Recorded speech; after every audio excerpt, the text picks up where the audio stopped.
تقاضا یہ ہے کہ آپ پہلے آئے ہیں تو یہاں پر بیٹھیں. یہ بچیاں بالکل خاموش ہو جائیں. ایک بچہ بھی ادھر سے نہ بولے. بیٹا چپ ہو جاؤ. میں ایسے ماحول کے اندر تقریر نہیں کرتا. آپ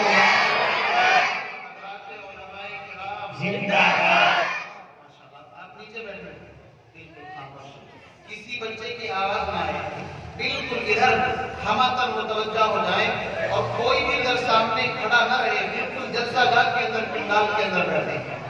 اللہ رب العزت نے قرآن مقدس میں تقریباً 88 مقام پر یا ایھا الذین آمنوا کے ذریعے سے خطاب فرمایا ہے. علماء جانتے ہیں سورۃ البقرہ پارہ نمبر 1 اس میں اللہ رب العزت نے ان 88 مقامات میں سے سب سے پہلے ادب کے بارے میں تعلیم دی. یا ایھا الذین آمنوا اے ایمان والو لا تقولوا راعینا.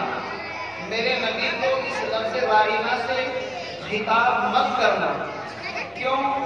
اس لیے کہ اگر تم لا تقولوا اگر تم راعینا کہو گے اللہ نے فرمایا اس سے منافق خوش ہوں گے اور ان کو موقع ملے گا. منافق مذاق اڑاتے تھے.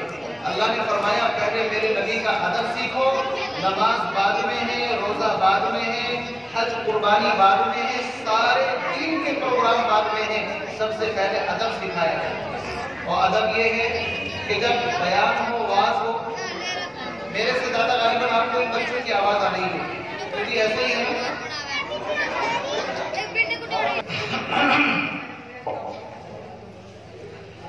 الحمدللہ نحمده ونستعینه ونستغفره ونؤمن به ونتوکل علیہ ونعوذ باللہ من شرور انفسنا ومن سیئات اعمالنا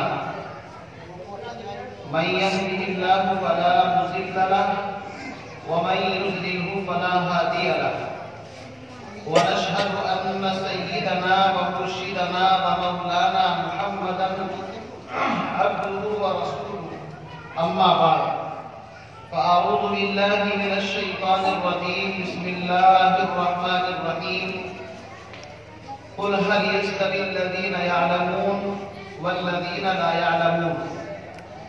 وقال الله تبارك وتعالى في مقام آخر ويرفع الله الذين آمنوا منكم والذين أوتوا العلم درجات والله بما تعملون خبير.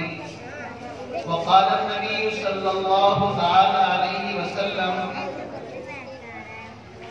كن عالما أو متعلما أو مستمعا أو محبا ولا تكن الخامس فتهلك.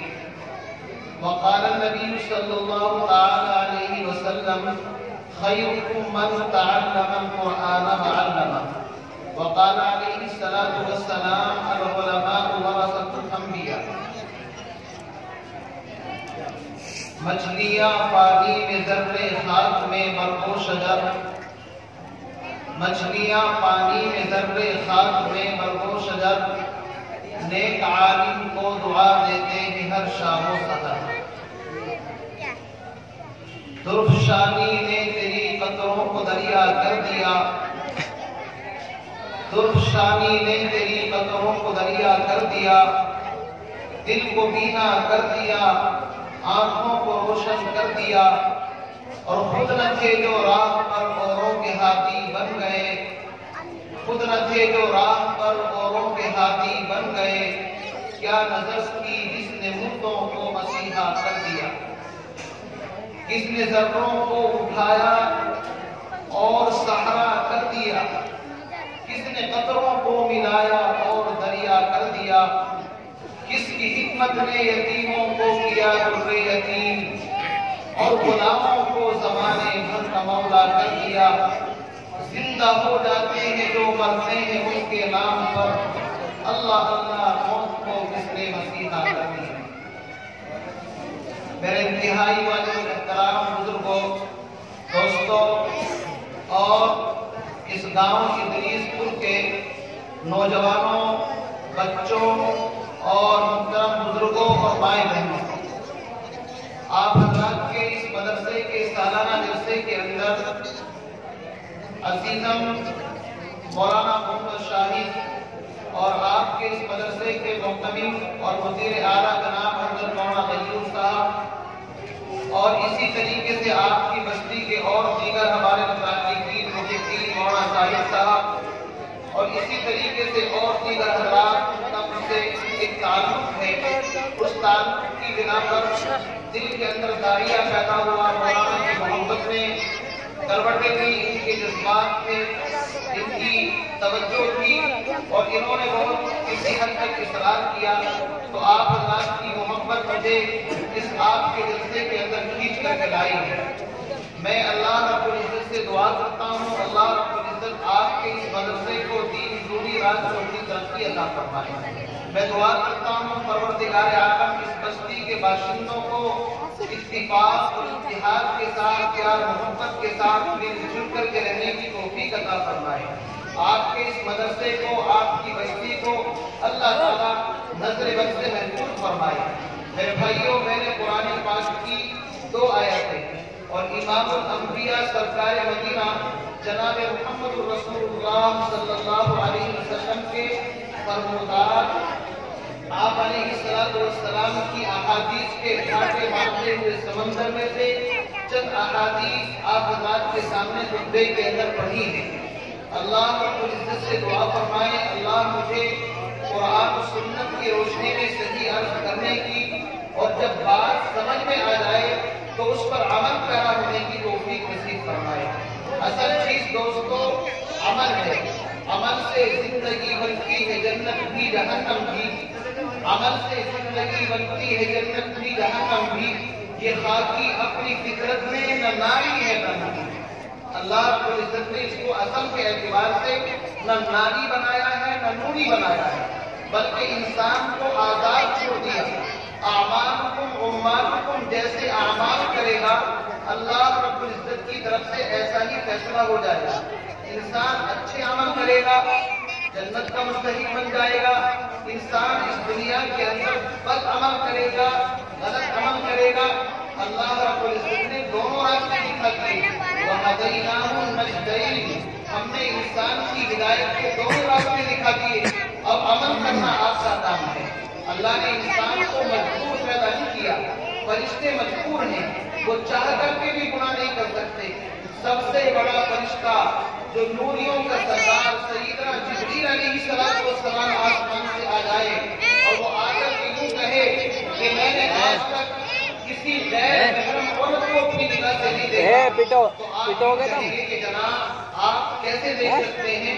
اللہ نے آپ کے اندر وہ مادہ و صلاحیت نہیں رکھی، اسی لیے علماء فرماتے ہیں کہ فرشتے کو معصوم کہا جاتا ہے، متقی نہیں کہا جاتا۔ متقی اور ہے، معصوم اور ہے۔ یہ انسان اشرف المخلوق ہے۔ اللہ رب العزت نے اس میں خیر اور شر دونوں معنی رکھے ہیں۔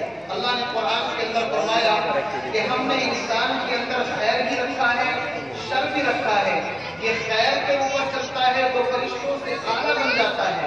اسی لیے علامہ اقبال نے کہا تھا کہ فرشتوں سے افضل ہے انسان بننا۔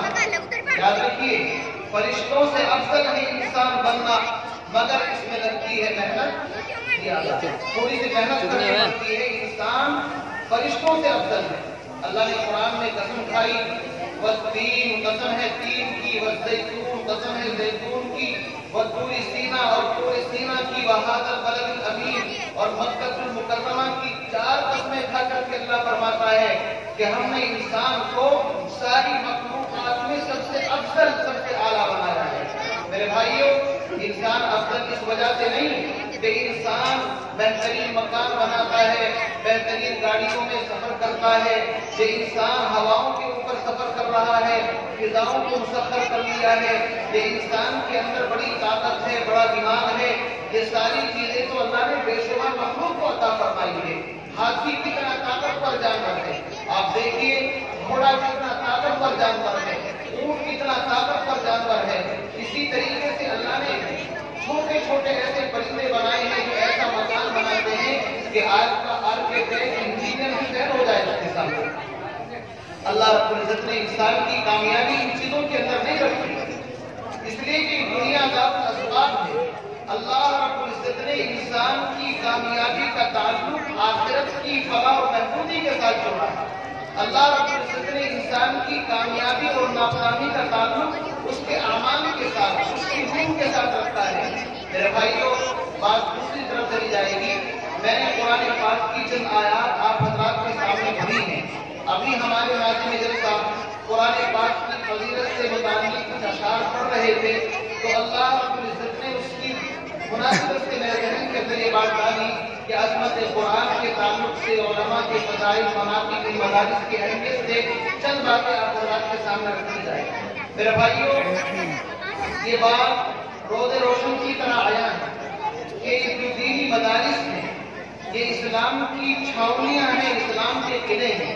ان کی اہمیت کو آپ اور میں سمجھیں یا نہ سمجھیں، پوری دنیا کا باطن مدارس کی اہمیت کو سمجھتا ہے، اور سمجھتا ہی نہیں، مسلم ہے ان کے نزدیک۔ وہ کبھی آپ کی مسجدوں کی مخالفت نہیں کریں گے، کبھی خانقاہوں کی مخالفت نہیں کریں گے، اور کسی طریقے سے یہاں تک کہ آپ حج پر جائیں، کبھی کوئی باطل، کبھی کوئی غیر آپ کو حج پر جانے سے نہیں روکے گا، بلکہ آپ کے ہاتھ بھی چھو سکتا ہے، آپ کا بیگ بھی اٹھا سکتا ہے، ہر خدمت کرنے کے لیے تیار ہے۔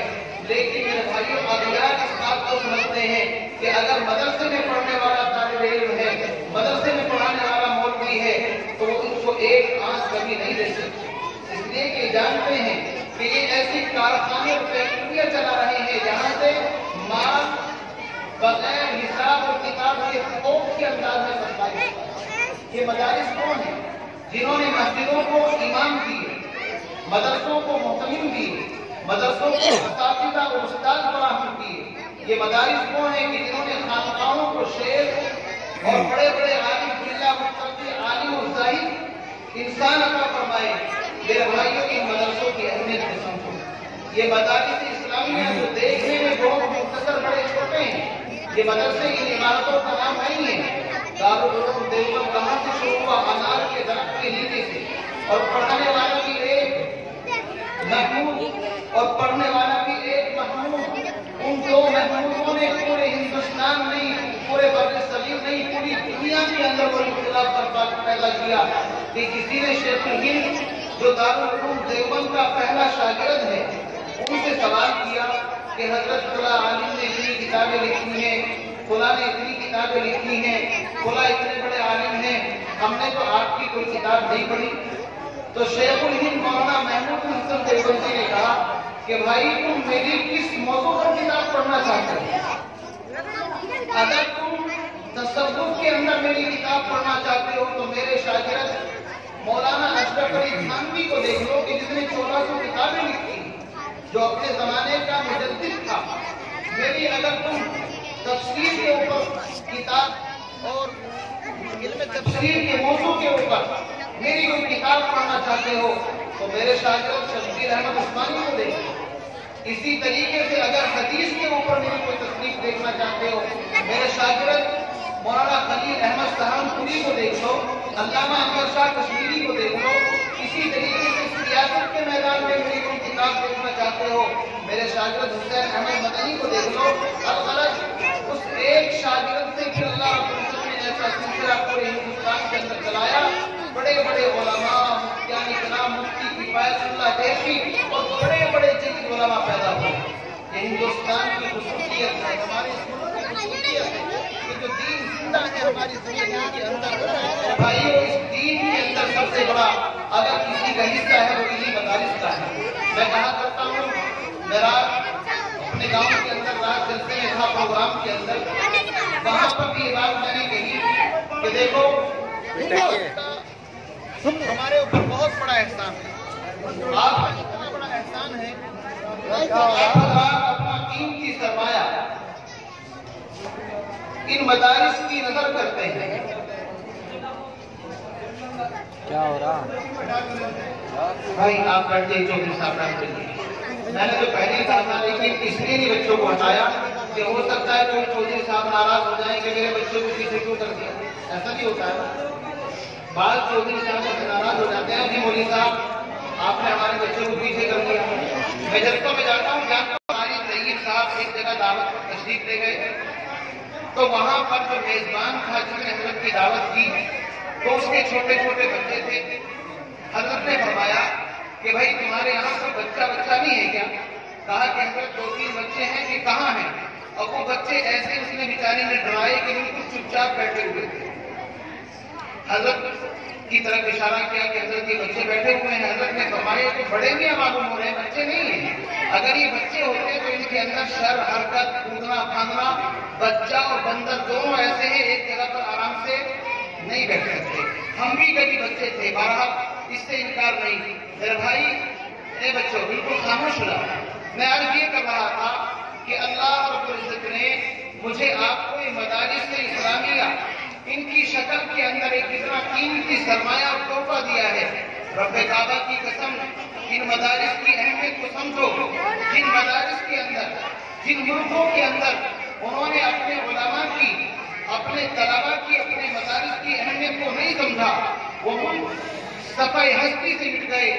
آپ بڑے بڑے ملکوں کی تاریخ پڑھ کر کے دیکھیے کتنے بڑے بڑے کتب خانے تھے، کیسی کیسی لائبریریاں تھیں، اور کتنے بڑے علم کے مراکز تھے. لیکن جب انہوں نے اس کی اہمیت کو نہیں سمجھا، اللہ رب العزت نے اس قوم کو ذلیل کیا اور ان کے اوپر ایسا نظام مسلط کر دیا کہ پھر وہ قرآن کو قبرستان میں قبروں کے اندر چھپ چھپ کر کے سیکھنے پر مجبور ہوئے. آپ پڑھیے پیر عبدالفقار صاحب نے کیا تبصرہ کیا ہے، مولانا تقی عثمانی صاحب نے کیا تبصرہ کیا ہے. جو اکابر باہر دورہ کر کے آئے ہیں، انہوں نے اپنے ملکوں کو کہا کہ ہم کو بہت اچھے ملک کے اندر رہتے ہیں. اس لیے میرے بھائیوں، مدارس کی اہمیت کو سمجھو. یہ مدارس وہ ہیں کہ جو علماء اور حفاظ اور آپ کو مولوی اور اذان دینے والے اور نماز پڑھانے والے اور آپ کے بچوں کی تربیت کرنے والے، یہ تمام کا تمام کارخانہ اور فیکٹری، یہ سارا مال یہیں سے نکلتا ہے. اس لیے میرے بھائیوں، میں نے قرآن پاک کی ایک آیت آپ حضرات کے سامنے پڑھی ہے. اللہ رب العزت نے اس آیت کریمہ کے اندر ارشاد فرمایا وَيَرْفَعُ اللَّهُ الَّذِينَ آمَنُوا مِنكُمْ، کہ اے ایمان والو، تم میں سے جو اہل علم ہیں اللہ رب العزت ان کے درجات بلند کرے. اسی طریقے سے قرآن پاک کی دوسری آیت کا ترجمہ قُلْ هَلْ يَسْتَوِي الَّذِينَ يَعْلَمُونَ وَالَّذِينَ لَا يَعْلَمُونَ، اے نبی آپ بتا دیجئے کیا جاننے والے اور نہ جاننے والے دونوں برابر ہو سکتے ہیں؟ استفہام انکاری ہے. علماء جانتے ہیں کہ دونوں برابر نہیں ہو سکتے. جاننے والا اور نہ جاننے والا دونوں کبھی برابر نہیں ہو سکتے. ایک آدمی راستے کا جاننے والا ہے میرے بھائیوں، وہ اپنی منزل تک آسانی کے ساتھ پہنچ سکتا ہے. لیکن جو جاننے والا نہیں ہے، وہ راستے میں گڈھے کے اندر، غار کے اندر اس کا پیر پھنس سکتا ہے، کہیں پر الجھ سکتا ہے. اس لیے میرے بھائیوں، جاننے والے اور نہ جاننے والے دونوں برابر نہیں ہو سکتے.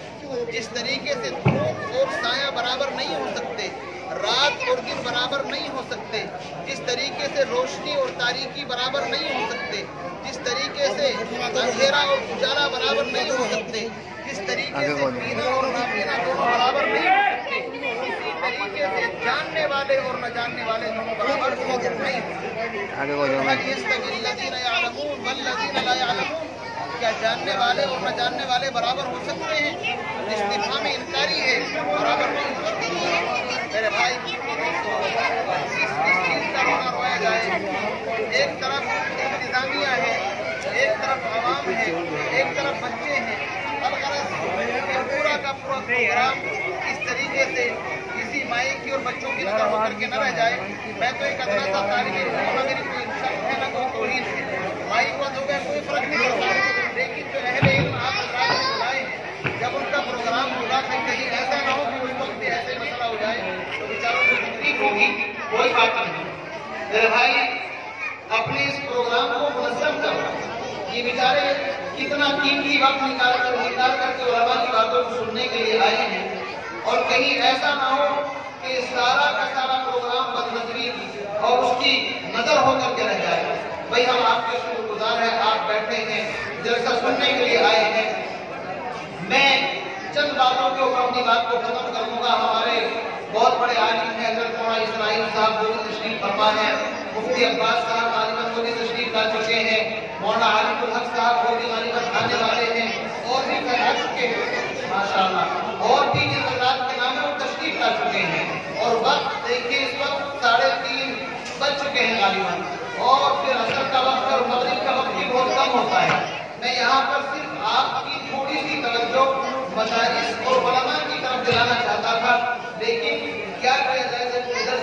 کی آواز آ رہی ہے. وائے ناکامی متائے کارواں جاتا رہا، کارواں کے دل سے احساس دیا جاتا رہا. میرے بھائی ان کو خاموش کر کے برابر میں بیٹھے ہوئے ہیں. ہونا تو یہ چاہیے ہم اپنے پروگرام کو منظم طریقے سے چلائیں. یہ چندہ دینے کا سلسلہ ایسا ہو دے کر کے چلے جائیں چودھری صاحب پتا بھی نہ چلے. کیوں جی؟ لیکن ہو کیا ہے بیچاروں کو بار بار بولنا پڑتا ہے آؤ بھائی لو. وجہ کیا ہے؟ اللہ رب العزت نے ہر چیز کا جوڑا پیدا فرمایا ہے. وَمِن كُلِّ شَيْءٍ خَلَقْنَا زَوْجَيْنِ لَعَلَّكُمْ تَذَكَّرُونَ. ہر چیز کا جوڑا ہے. انسان کا جسم ہے تو اس کے اندر انسان کے اندر اللہ نے روح بھی پیدا فرمائی ہے. جسم اور چیز ہے، روح اور چیز ہے. جسم کو اللہ نے مٹی سے بنایا ہے. منہا خلقناکم وفیہا نعیدکم ومنہا نخرجکم تارۃ اخری. انسان فوت ہو جاتا ہے، جسم مٹی کے اندر مل جاتا ہے، لیکن روح کو اللہ رب العزت نے مٹی سے پیدا نہیں فرمایا. وَيَسْأَلُونَكَ عَنِ الرُّوحِ. اے نبی آپ سے لوگ پوچھتے ہیں روح کیا چیز ہے؟ قُلِ الرُّوحُ مِنْ أَمْرِ رَبِّي. آپ فرما دیجئے روح تو میرے رب کا ایک حکم ہے، ایک ایسی لطیف چیز ہے. انسان پاس میں بیٹھا ہوا ہے، روح کم ہو جاتی ہے، پاس بیٹھنے والے کو احساس نہیں ہوتا. اسی طریقے سے ماں کے پیٹ کے اندر بچہ بن جاتا ہے، اس کے اندر روح ڈال دی جاتی ہے، محسوس نہیں ہوتا. روح اور چیز ہے. میرے بھائیوں پوری دنیا کے اندر دو طرح کی محنتیں ہیں. آپ ہسپتالوں کے اندر جاتے ہیں اس لیے آپ بیمار ہیں، بیمار ہونے کے بعد اس کے علاج کے لیے دوائی کے لیے آپ ہسپتالوں کے اندر جاتے ہیں. اور جس ہسپتال کا انتظام بڑا ہوتا ہے، اسٹاف بڑا ہوتا ہے، صفائی ستھرائی ہوتی ہے، آپ بہت زیادہ متاثر ہوتے ہیں اس سے.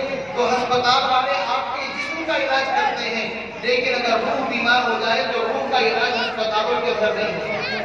روح کا علاج مدرسوں کے اندر ہوتا ہے، خانقاہوں کے اندر ہوتا ہے. اور یاد رکھیے اللہ کے نبی صلی اللہ علیہ وسلم کی بعثت کے مقاصد میں سے 4 مقاصد قرآن پاک کے اندر اللہ نے بیان فرمائے ہیں. هو الذي بعث في الأميين رسولا منهم يتلو عليهم آياته ويزكيهم ويعلمهم الكتاب والحكمة. اس کی تفصیل میں نہ جانے کا وقت ہے نہ ضرورت ہے، علماء انشاءاللہ کر دیں گے. الغرض ان 4 مقاصد میں سے ایک نبی کی بعثت کا مقصد یہ ہے قرآن پاک کی تلاوت، تعلیم کتاب اور تزکیہ. اور اسی طریقے سے تلاوت قرآن یہ نبی کے بھیجنے کا مقصد ہے. ان مدارس کے اندر قرآن پاک سکھایا جاتا ہے، ان مدارس کے اندر احادیث سکھائی جاتی ہیں. نبی علیہ السلام کی زندگی، آپ علیہ السلام کا بچپن، نبی کی جوانی اور نبی کی مکی زندگی، مدنی زندگی، وہ ان مدارس کے اندر بچوں کو پڑھایا جاتا ہے اور گویا کہ ان کو اللہ کے رنگ کے اندر ڈھالا جاتا ہے. پھر یہ بچے ان مدرسوں سے پڑھنے کے بعد بڑے بڑے مدارس کا رخ کرتے ہیں اور وہاں سے سرٹیفکیٹ لے کر کے پھر پوری دنیا کے اندر دین کی خدمت انجام دیتے ہیں. آپ کا یہ گاؤں اتنا مبارک گاؤں ہے. اس گاؤں کو جس دن سے یہ بنا ہے الحمدللہ اس گاؤں کی خصوصیت رہی ہے کہ اس گاؤں کے اوپر اہل اللہ اور مشائخ کی نظر رہی ہے اور ان کی توجہ کی برکت سے اللہ رب العزت نے اس سرزمین ادریس پور سے مولانا مفتی نصیر احمد جیسا انسان پیدا کیا. آپ پوری دنیا کے کسی کونے پر جائیے، مفتی نصیر صاحب کا نام لیجیے، آپ کو ان کے جاننے والے ضرور مل جائیں گے. آپ کے اس گاؤں کو مولانا یامین جیسا شیخ الحدیث دیا. آپ برے صغیر میں دنیا کے کسی کونے میں جائیے اور پوچھئے کہ مفتاح جلال آباد کے شیخ الحدیث، وہاں کے استاد وہ مولانا یامین صاحب کس گاؤں کے رہنے والے، آپ کو ان کا تعارف چل جائے گا. آپ کے اس گاؤں کے اندر مولانا محمد مستقیم صاحب بہت اونچی شخصیت تھی، اللہ رب العزت ان کے درجات بلند فرمائے.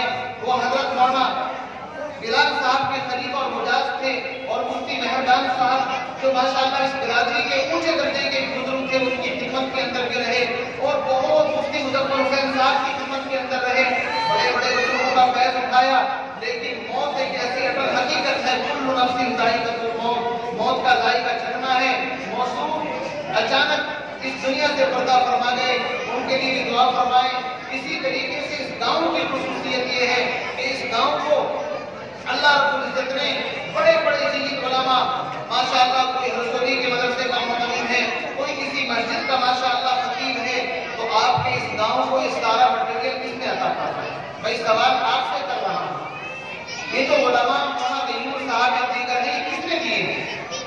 بھائی کسی دکان سے اٹھ کر کے نہیں آئی، اسی مدرسے کی دین ہے۔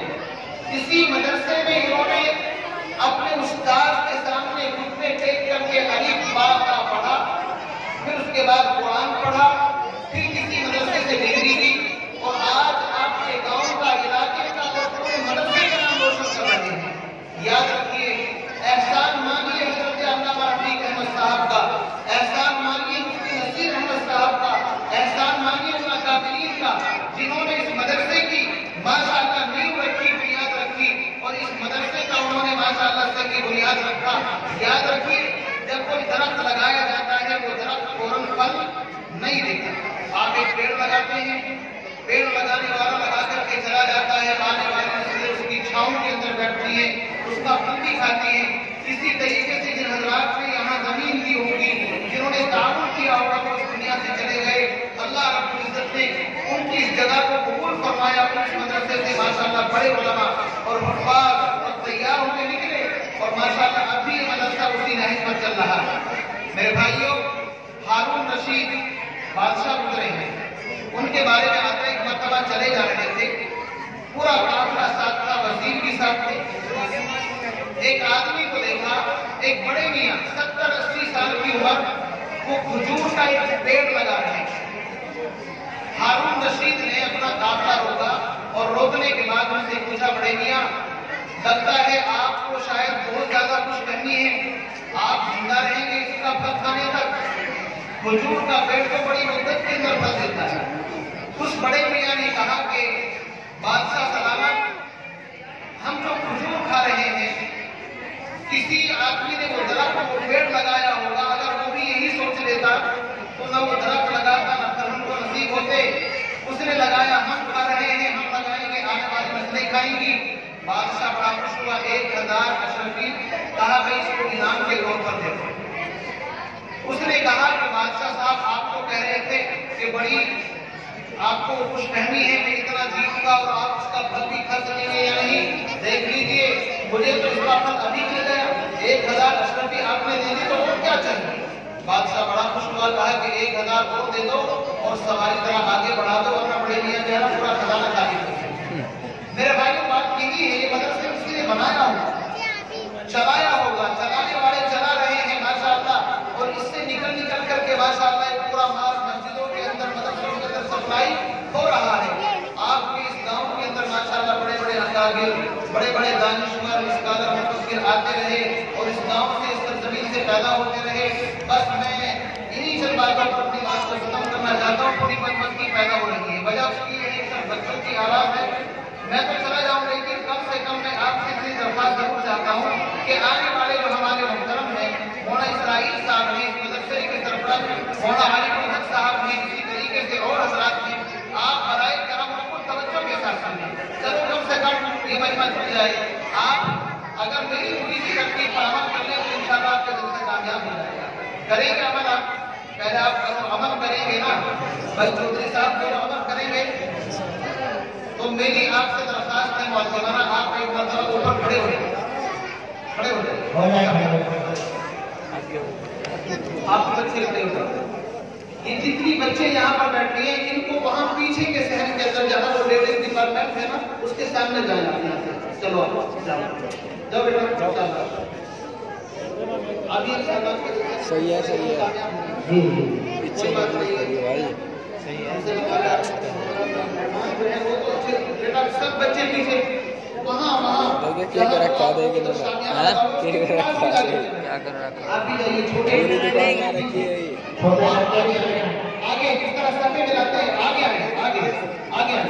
چودھری صاحب ماشاءاللہ بڑے ماننے والے ہیں، واقعی بہت پولیس اور بہت ہی نیک لوگ ہیں، اور اتنی شرافت آپ کے چہروں سے آیا ہے، میں اس کو الفاظ کے اندر بیان نہیں کر سکتا۔ لیکن ابھی خوبصورت محفل سجی ہے، اب آپ علماء کو سنائیں گے، ادھر سے ان کی نگاہیں اور آپ سے ان کی توجہ، اور میں قسم کھا کر کے یہ بات کہہ سکتا ہوں، یہاں پر بیٹھنے والے کی کوئی حیثیت نہیں ہے، وہ آپ سے افضل نہیں ہے۔ حضرت حکیم الامت خانوی نے لکھا ہے کہ اگر کسی واعظ کے دماغ میں عمر اور مقدار بیٹھ جائے، میں بڑا واعظ ہوں، میں ان سے افضل ہوں، اس کے لیے بات اور بیان کرنا جائز نہیں ہے، حرام ہے۔ علماء سے پوچھ رہے ہیں، ہم یہاں پر اس لیے بھی آپ سے افضل